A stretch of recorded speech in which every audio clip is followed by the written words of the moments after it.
உங்களுக்கு கிடைக்க வேண்டிய ஒரு நற்பலனுக்காக இந்த சந்திப்பு நிகழ்வதாக, இதெல்லாம் மணிக்கணக்கில் பேச வேண்டிய பரசுராம அவதாரத்தை சுருக்கமாக உங்களுக்கு புரிய வைத்து விட்டு இப்போது வருகின்றோம். தசரதன் ஒரு நாள் கண்ணாடி முன்னால் இருக்கிறார். கண்ணாடி முன்னால் நிற்கிறது அதிசயமா, நாள் முழுதும் நிற்கிறவங்க உண்டு. அவன் ஒரு நாள் கண்ணாடி முன்னால் நின்னான். என்ன பல பேருக்கு அதில் அப்படி அழகு கலையில் விருப்பம். பல பேர் அதை பற்றியெல்லாம் கவலைப்பட மாட்டாங்க. பெரிய நிறைய ஆன்மீக நிகழ்ச்சிகள் இப்போ நம்முடைய சைவ சித்தாந்த சிரோன்மணி பேராசிரியர் ஜெய்சிங்கெல்லாம் இருக்கிறாரு, அவரெல்லாம் அதை பற்றி கவலைப்படுறதே இல்லை. நான் மேடைக்கு பல நேரங்களில் பட்டிமன்றத்துக்கு அவர் கூட்டிகிட்டு போனபோது கையில் ஒரு ஸ்வீப் எடுத்து மேடைக்கு வர்றபோதான் ஜெய்சிங் கொஞ்சம் தலைவாரிட்டு வாங்கன்னு பாலக்காட்டில தான் நான் சேப்பு கொடுத்துருக்குறேன். காரணம் என்னென்னா அதை பற்றியெல்லாம் கவலை இல்லை. காரணம் அதில் எல்லாம் நேரம் இல்லை. அவருக்கு இடைவிடாத வகுப்புகள் வாரம் முழுவதும். அந்த மாதிரி இவன் ஒரு நாள் நின்னார், பார்த்தா இந்த காதோரத்தில் ஒரு முடி நரைத்திருந்தது. ஒரு முடி தான் நரைச்சிருக்கு பாருங்க. அது காதோரம் அப்படி வளைஞ்சு சுருண்டு காதுக்குள்ளே போய் நிற்குது. ஏதோ காதுக்குள்ள சொல்கிற மாதிரி அது நிற்குதுன்னா கவி சக்கரவர்த்தி கம்பர். பொதுவாக வயதானால் நரைக்கும், அல்லது முதுமையினால் வயதானால் நரைக்கும், இல்லை என்றால் கவலையினால் நரைக்கும். புறநானூற்றில் பார்த்தீங்கன்னா கவலையினால் நரைக்கும் என்று புறநானூறு பேசுகிறது. ஒரு புலவரை பார்த்தாங்க எல்லாரும், அவர் ரொம்ப வயசானவர், ஆனால் முடி நரைக்காமல் இருக்குது. ஏதாவது டை போட்டுட்டு வந்தாருன்னா அது கையெல்லாம் இல்லாத காலம். இப்போனா நாமெல்லாம் போட்டு வந்தாலும் கண்டுபிடிக்க முடியல. அப்போ அவரை பார்த்து கேட்டாங்க எல்லாரும் ஆச்சரியமா, அவங்களுக்கு வயசு பலவாச்சே இன்னும் நரைக்காமல் இருக்குதே, என்ன காரணம்? யாண்டு பலவாக நரையலாகுதல் யாங்காகீர் என விடுவதேராயின் மாண்டையன் மனைவியோடு மக்களும் நிரம்பினர். யாங்கண்ட நயரின் இளையரும் வேந்தரும் அல்லவை செய்யான் காக்கும் அதன் தலை ஆன்று அவிந்து அடங்கிய கொள்கை சார்ந்தோர் பலர் யான் வாழும் ஊரே. என்னுடைய நாட்டு அரசன் சிறந்தவன், என்னுடைய நாட்டில் சான்றோர்கள் வாழுகிறார்கள், என் மனைவி சிறந்தவள். ஒரு மனிதனுக்கு எது மகிழ்ச்சி? என் மனைவி சிறந்தவள், என் பிள்ளைகள் சிறந்தவர்கள், என் பணியாட்கள் சிறந்தவர்கள், என் ஊரில் சான்றோர்கள் இருக்கிறார்கள், என் நாட்டை ஆளுகின்ற அரசன் கிங்கு நல்ல அரசராக இருக்கின்றான், அதனால நான் கவலை இல்லாமல் இருக்கிறேன், அதனால் நரைக்கலைனர். இப்போ புறநானூறு சொல்லுகின்ற செய்தி என்ன? அம்மா கவலையினால நரைக்கும், இவன் கவலை இல்லாதனால நரைக்கலை அப்படின்ட்டார். இப்போ வயதானால் நரைக்கும், எனக்கெல்லாம் வயசாயிடுச்சு நரைச்சிருச்சு, கவலையினால நரைக்கும். அப்படி நரைச்சாலும் ஏதோ கொஞ்சமாவது நரைக்கணுமா இல்லையா? ஒன்னே ஒன்று நரைச்சு, அது காதோரம் நரைச்சு, அது வயது காதுக்குள்ள நுழைஞ்சிருக்குதான். என்ன சொல்லுதான் அது?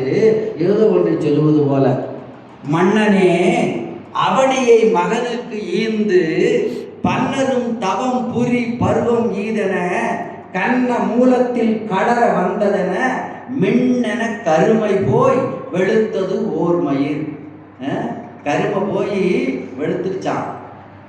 ஆட்சி இன்னும் ஏப்பா வயசாகி சிம்மாசனத்திலே உட்கார்ந்துட்டு இருக்கிற விடாம மகனுக்கு ஆட்சி கொடுத்துட்டு தவம் புரிய போன்னு சொல்ற மாதிரி இருந்ததாம். அதை கேட்ட உடனே தசரதன் அரசவையை கூட்டினான். கொஞ்சம் வேகமாக கதையை கொண்டு செல்ல வேண்டும், அப்பதான் பாதுகாப்பு பட்டாபிஷேகத்தை நிறைவு செய்ய முடியும். உடனே அரசவையை கூட்டினான். சிறப்பாக படம் பிடித்து நாளைய செய்தித்தாள்களில் புகழ்பெற்ற தினமலர் செய்தித்தாளில் வெளியிட இருக்கின்ற ஒளிப்பதிவாளர் அன்பு சகோதரர் பாலகிருஷ்ணன் அவருக்கு வாழ்த்துக்கள்.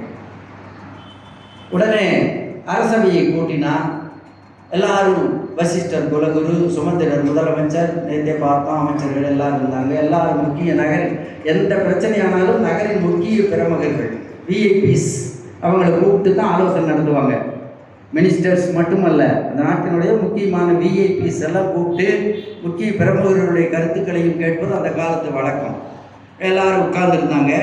உடனே இப்போது தசரதன் கேட்டார், ராமன் முடிசூட்டுவதற்கு தகுதியானவனா? பாருங்க, கேட்கவே வேண்டியதில்லை. இது என்ன ஜனநாயகமா கேட்கறதுக்கு? டெமோக்ரஸி இல்லை. அன்றைக்கு அவனுக்கு ராஜா நினைச்சா யாரை வேணாலும் அரசனாக்கலாம். ஆனாலும் முடியாட்சியிலும் ஒரு ஜனநாயகத்தை கடைப்பிடித்திருக்கிறார்கள் நம்முடைய மன்னர்கள்.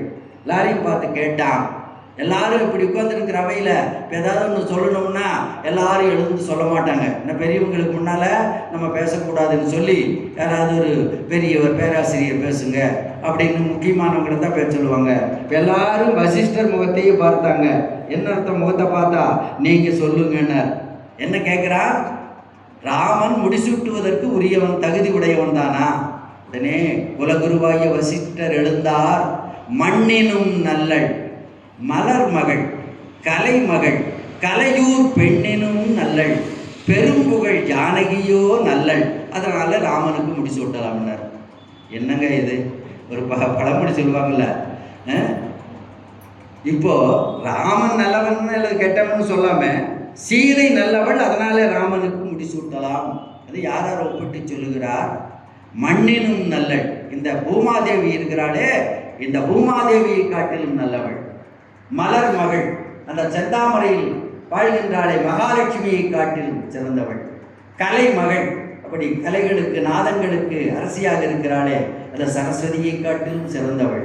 கலையூர் பெண், கலைன்னா தமிழில் 2 பொருள், சிங்கம் என்றும் பொருள், மான் என்றும் பொருள். இந்த சிங்கா வாகனத்தில் வருகிறாளே அம்பிகை, அந்த கலையூர் பெண்ணினும் நல்லள் பெரும்புகழ் ஜானகியோ நல்லள் நல்லள். பெருமையான புகழுக்குரிய ஜானகி நல்லவள் நல்லவள் என்று சொல்லிவிட்டு அப்புறம் ராமனை பற்றி 2 வரி சொல்றார்.